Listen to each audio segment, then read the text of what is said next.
Yan. Mamaya mag-share si Bro Dave. Ayan, moving on with talk number 2. Very technical itong susunod na talk. More on definitions and our yung roles natin. It's about what is CLP. Ayan. Ang speaker po natin ay CFC members from 2017. And then after 2 years, naging sila po yung SFC couple coordinators up to now. Yan. Sila din po yung ating mga tagahawak sa Kaban ng Bayan, chapter financial officers. And previous years, CLP team head. Yan po. Let us welcome our makisig na taga-hawak sa ating kayamanan, Bro RJ. Magandang hapon po. Magandang hapon. Parang ano eh. Oo nga eh. Batang bata.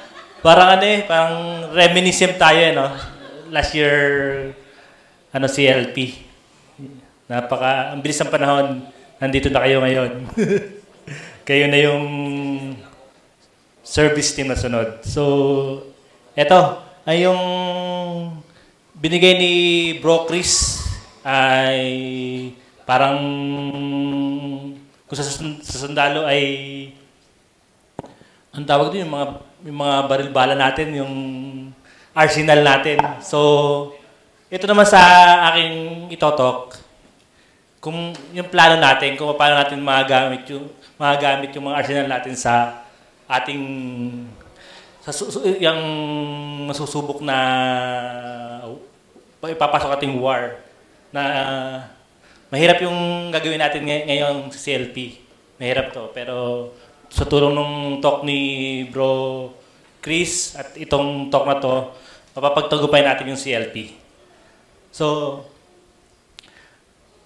ang core verse po natin ngayon ay from Jeremiah 1 verses 5. So, before I formed you in the womb, I knew you. Before you were born, I dedicated you, a prophet to be a nation, and appointed you. So, kung i-compare po natin sa atin, alam na ng Panginoon, nandito kayo na magsaserve sa Kanya. So, napaka-bless po natin na magsaserve tayo sa CLP. So, yung iba po, yung experience dyan, it's a brand new spiritual experience. Sa iba naman po, it's a journey of transformation. So, kayo, anong na-experience nung nasa CLP? Kayo yung nakaupo, yung participant. Maganda pa po? Ano? Yo, bro, ano na-experience mo nung ikaw yung...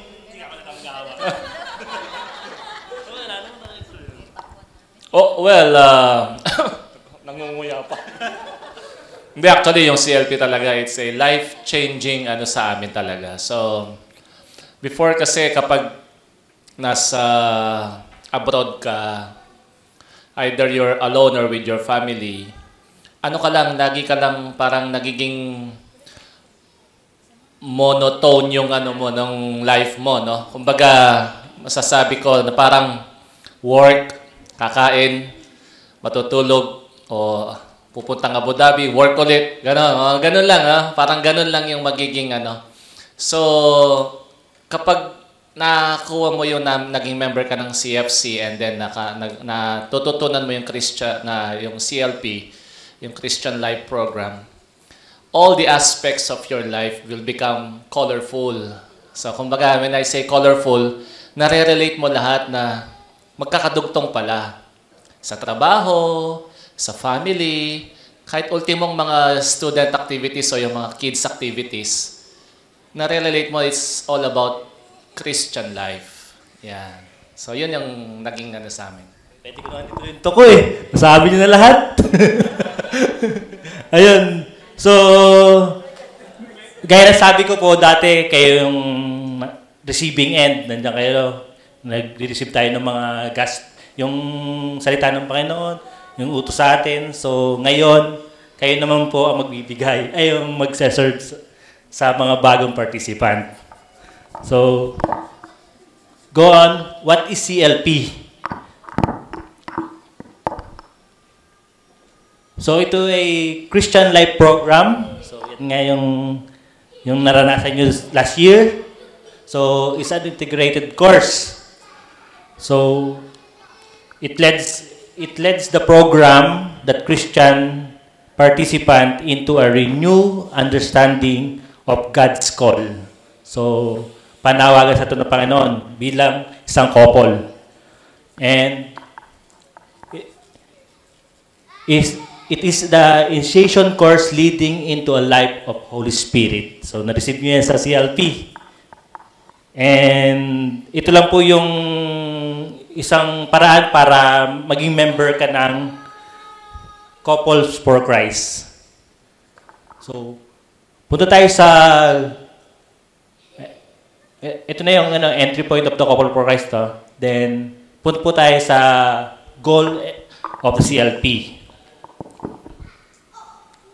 Yung una, hindi lang po to community tayo hindi tayo community, pero kailangan natin maging this is a evangelization community. So, mag-i-evangelize tayo.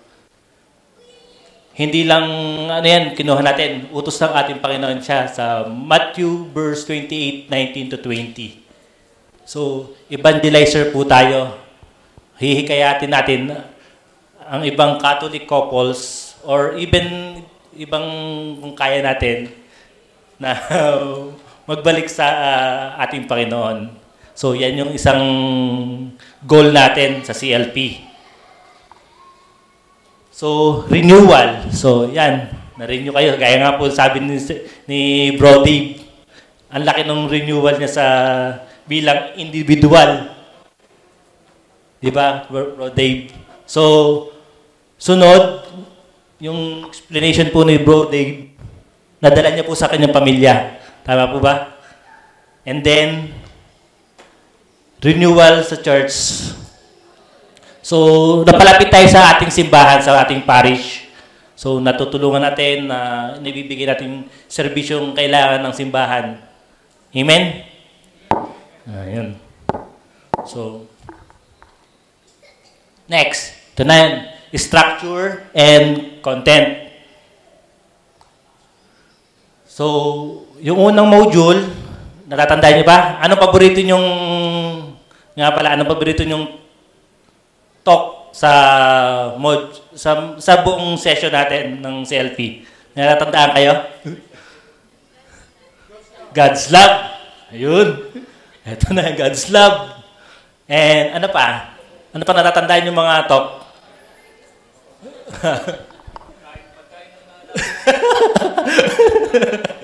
Ito yung module 1. Kung ano siya, nialaman siya ng 3 talks. Ayan. So, ito represent the absolute Christian life. It's basically, yung theology. Pag-aaral natin sa Panginoon. And then, the Module 2, the authentic and spirit-filled spirit of a Christian life. So, anong mga talk na dito? May natanda kayo? Ito, loving God and neighbor. So, Christian life family. Ito, yung talk ni Bro Cristo. Isa rin sa mahalaga sa program ng CLP, yung talk na number 5.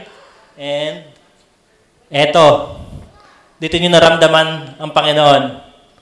Amen? Ayan. So, and the 7th talk, growing in the Spirit, and ito yung pinakamasaya. Pagkatapos ng graduation. So, yan, Module 1 and Module 2. Yan yung nagkukonsist sa ating CLP. So, parang ano yan. So, parang dito, okay na nakilala na natin yung theology ng Panginoon. Yung paano natin yung gagawin yung utos ng ating Panginoon sa atin. And, pagkatapos ng CLP session, ng buong session, na Lord's Day, naranasan ito ng Lord's Day, di ba? We experienced that, ang tawag sa ganon, yung bread and wine, yan. Then, yung fellowship, pagkatapos nun, yung pinakamasaya rin. And, yan, announcement of household. Yan nangyari. Tandaan niyo pa? Tanda pa. So next, sa dynamics na tayo. CLP format. Yan. Ito, arrival, registration, and fellowship. Konti bago mo po. Kwentuhan, yan. Then, yung registration, may mga magre-receive sa'yo. Tandaan niyo pa yung magre-receive, yung gano'n. Hinatid kayo sa upuan. Para talagang VIP na VIP kayo noon. Yan. Yan, may marinig kayong songs, prayer, nagpa-practice, tinuturuan kayong magkumanta ng mga kanta ng nahiya pa. Yung mga una, nahiya. And then, yung talk proper. So, sa mga speaker, yan, so, Bro Dave, lapit ka na maging speaker din. Oo, na-discern na natin si Bro Dave. So, yan, yung mga, pag gusto mo mag-speaker, ito yung mga dapat mong pag-aralan. Anchor verse, yung objective nung itotalk mo, yung dynamics ng talk, and speaker profile, kung nakakma ba talaga sa kanya yung itotalk niya. So, expanded outline, meron niyang pag-aaralan ka para ma-deliver ng ayos. So, ito yung mga guide question on reflection na gawa niyo ito pagkatapos lagi ng session. And ito, there will be discussion group, sharing. So, after ng talk, mayroon kayong sharing before. So, yan. Ito, may workshop kayo dito ngayon sa mga next araw, mangyayari yan. Para malaman nyo kung paano ba talaga ginagawa. And there will be 2 one-on-one dialogues to be discussed in workshop. Yan, sa workshop rin. Paano ba mag-one-on-one sa CLP. Di ba one-on-one kayo ng mga DJL nyo dati? So, yung meron ganun. May workshop rin tayo dyan.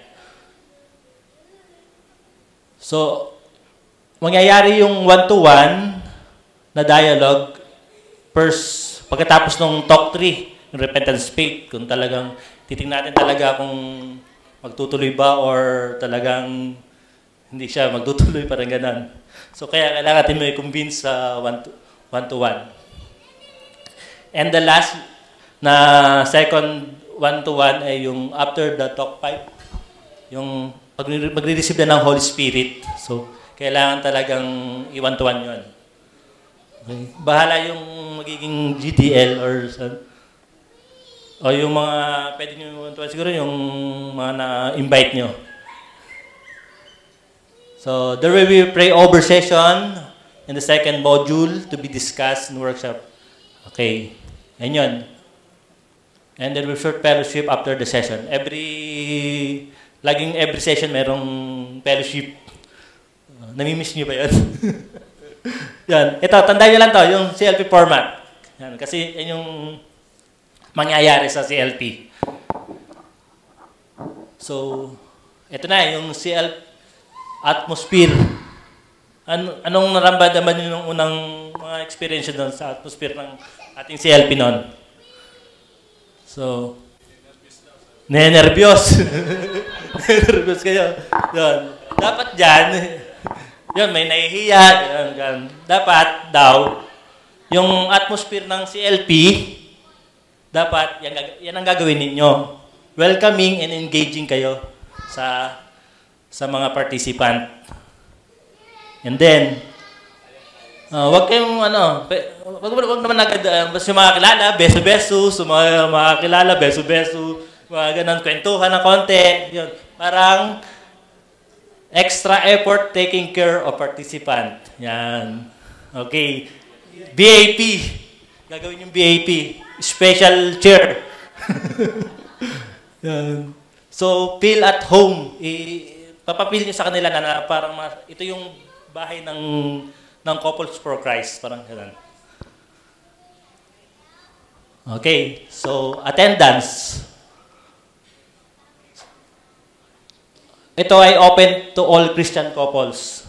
So, kasal man o hindi, yung magde-decide dyan yung team head or yung chapter head.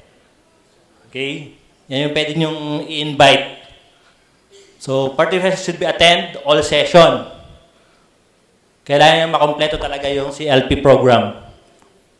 And, talaga hindi natin maalis yung may conflict sa schedule.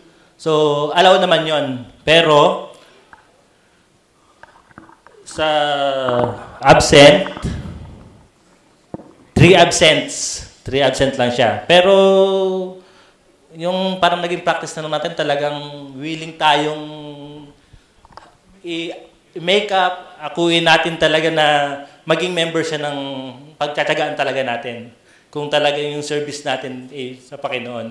Pero yung mga talagang, kung by the book gagawa talaga, hindi na lang pinipilit parang sabihin, hindi talaga sa atin hindi talaga sa kanya yung Couples for Christ, parang ganun. Pero sa atin, talagang, kung willing tayo magsakripisyo, ipipilit natin, hindi man pipilit, talagang tsatsagain natin na maging member siya ng CLP.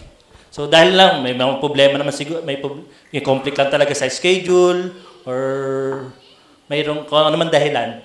Ayun. Ito na. So yun, may 1-to-1 din dito sa attendance. Then, the team. Ito na. The team. So, the team leader, which is Bro Chris.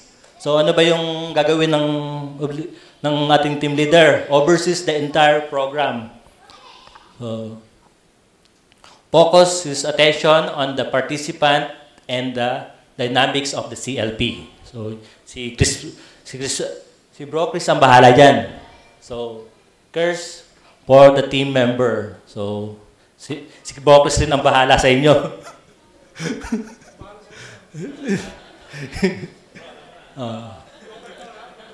He take care of you. Bahala sa inyo. So, ayan. Para hindi kayo mahirapan, nandiyan na, help member to serve the Lord better. So, kaya yan. And then, know everyone in the program by name and by available of them some extent. Okay. So, sometimes pag wala yung speaker, automatic po yung team head ang magdi-deliver ng talk. Kung may nagka-problema yung conflict sa schedule ng speaker, so si Bro Chris ang bahala doon. Ipag-pray nyo lagi siya. So the team leader's wife, si Mami nga. si Sis Vanessa. So, syempre, iso-support ni Sis Vanessa si Bro Chris for leading the CLP. Then, she listen sa may specialist siya sa mga sharing. Yan. Si Sis Vanessa bahala doon sa group discussion ng women, kung may mga tanong, kung may mga tanong may hirap, siya ang mag-handle nun. So, she take care of administrative tasks, so yung mga paperwork, basta meron yan. Siya ang bahala doon.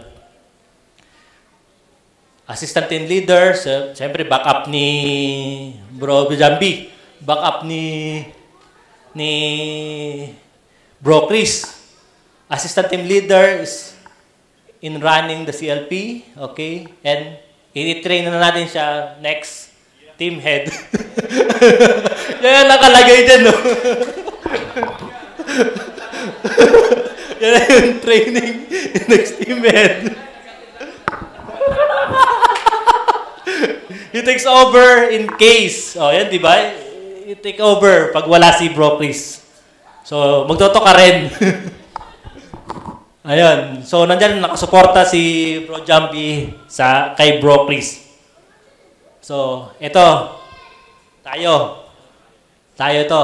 Lahat ng member ng CLP. Ng Couples for Christ. The servant.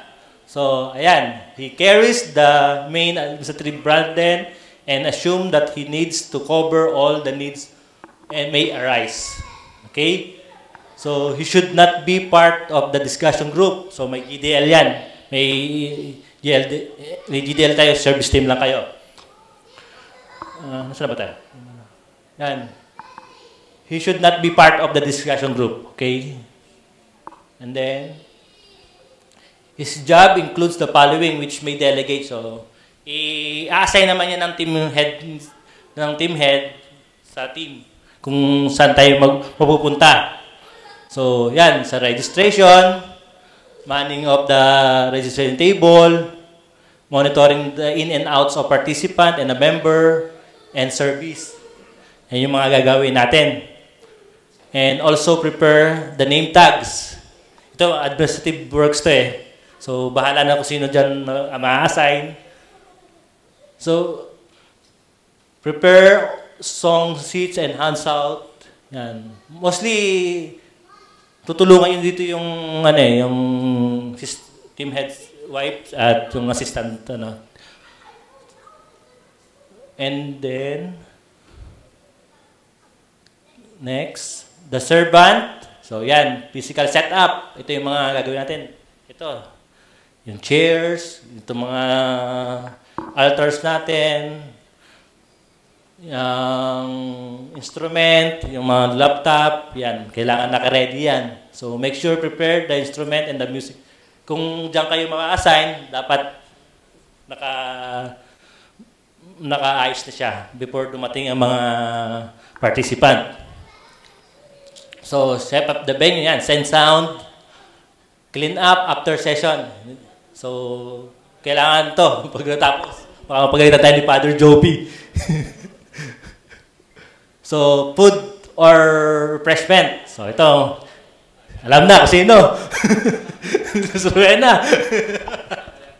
Kaya na yan. Ayan. To be given before the start of the CPC. Kayo nang bahala kung paano nyo yan.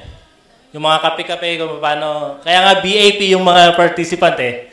Yan.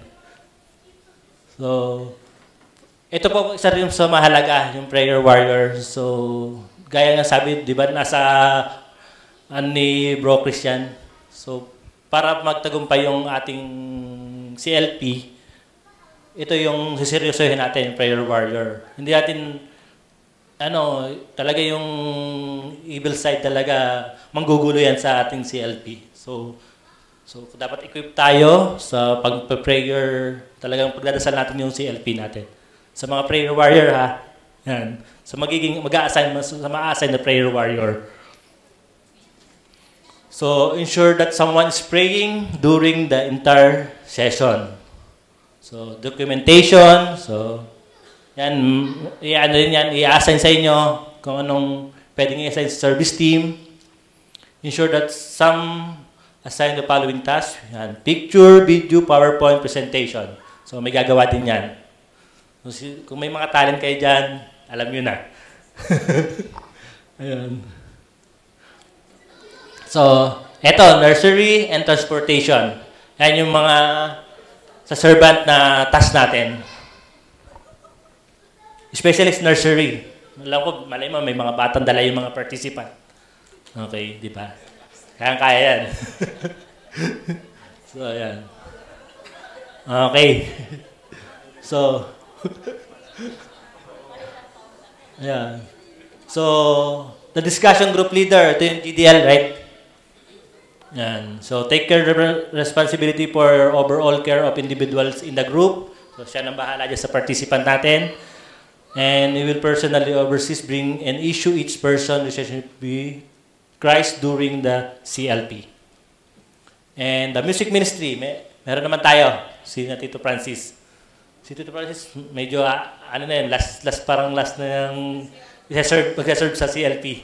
Kasi uwi na siya sa Pilipinas. So, ito na yung retirement, ano niya, CLP. Alam na alam ni Sis yan.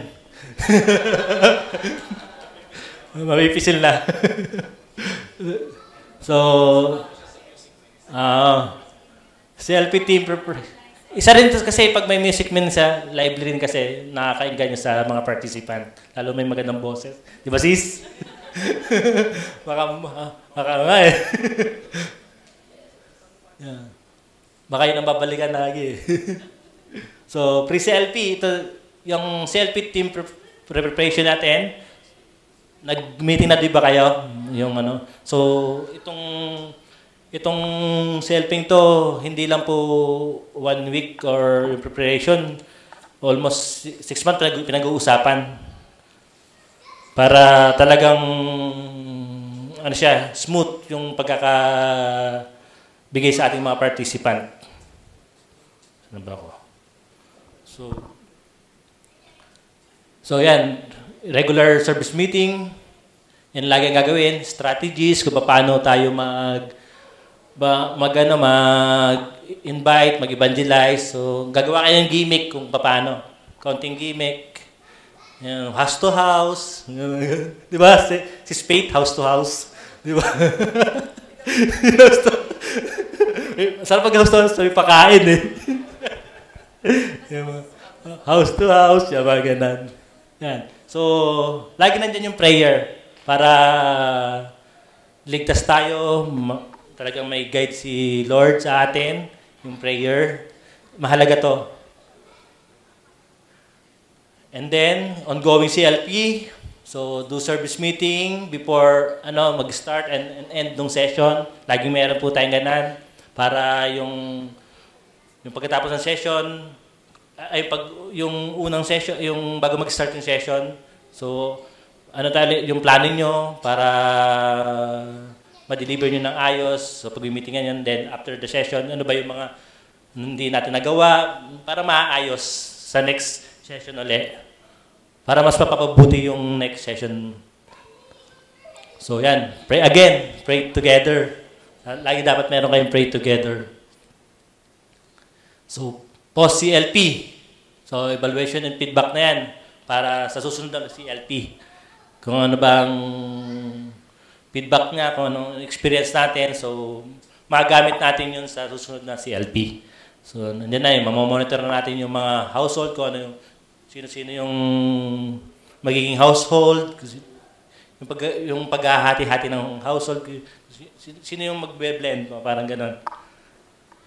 So, tapos na pala ako.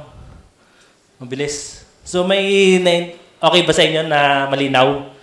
Ha? Hindi naman kayo natatakot na burden sa service. Yan. Hindi naman. Yan. May faith naman eh. Oo. So, kaya nga po ito, laging nakailan tayo, regular meeting, prayer time, pray together. Yan yung ating bala para magtagumpay yung ating CLP. And sa conclusion, so we need both faith, may faith and faithfulness. So yan, faithfulness to our own part in God's work. So maging loyal tayo sa ating Panginoon, sa ating pagsiservisyo sa Kanya. So mapagtagumpayan na natin yung CLP. And study, prepare. Amen? So, be punctual, walang late. On time. Based on sa experience po namin talaga nung last kayo. So, parang hindi mabigit sa amin yung trabaho. Yung talaga pag sinunod natin yung time, hindi mahaba, eksakto lang. Yung wala kami na-feel na pagod yata, di ba? May napagod ka ba? Yun. Yun, basta yung time management natin, dapat maayos siya kung hanggang 1 to 4, dapat tapos natin 1 to 4 para may fellowship pa tayo. Para masaya sa pagkatapos ng session. So, be a person who can be counted on. Okay? Okay? And be dedicated to your service. So, hindi lang to sa atin, para sa ating Panginoon to, yung pag-servisyo natin sa CLP. So, have the heart of a servant. Okay, sinabi na rin ni Bro siya kanina. So, let us be living witnesses to our new life in the Holy Spirit. And you too will grow, have received blessing. And sa magandang service natin, sa commitment natin, hayaan nyo mayroon ibibigay sa iyo ang Panginoon. Amen? So, baka iPhone. So, ano to, yung Christian Life Program is a good work. So, we are privileged to be part of His work through the service of CLP. So, having privilege po, kailangan natin magtrabaho ng excellent para sa ating Panginoon. Amen? So, medyo, hindi mawawala sa atin yung pag-aalala. So, hindi mawawala yan eh. So, nandiyan ang Panginoon. May gagabayan tayo ng Holy Spirit para mapakita natin sa ating mga participant na ito pala yung Couples for Christ na nakasalalay sa inyo. Yung mga may experience ng ng mga participants sa Couples for Christ. So, and last, expect the Lord to work powerful in your life. Amen? And for that, thank you and God be praised.